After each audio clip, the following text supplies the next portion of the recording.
Min første oplevelse på stranden var med min familie. Vi lå i skyggen ved livredderhuset. Man kunne høre bølgerne suse op på land. Man kunne også høre mågerne, som fløj over vandet. Duften af havet kildede i min næse, hver gang jeg var der. Jeg lå først lidt på mit håndklæde, til jeg fik varmen. Da jeg så begyndte at få varmen, stillede jeg mig op på en af badebordene og hoppede ud i vandet. Vandet var blevet varmet op i den 25 graders varme luft, så det var slet ikke koldt. Jeg gik op ad vandet igen og op på broen og hoppede ud. Der mærkede jeg noget under min fod. Jeg gik op på stranden igen og satte mig ned på mit håndklæde og kiggede på min fod. Jeg opdagede, at jeg havde fået en sten op i foden og havde fået en stor rift, og det sved at have sand i det.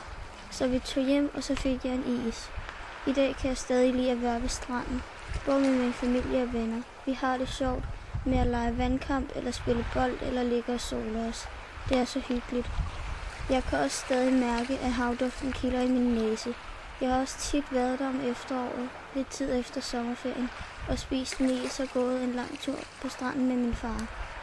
Når man er på stranden om efteråret, er det lidt koldt at være der.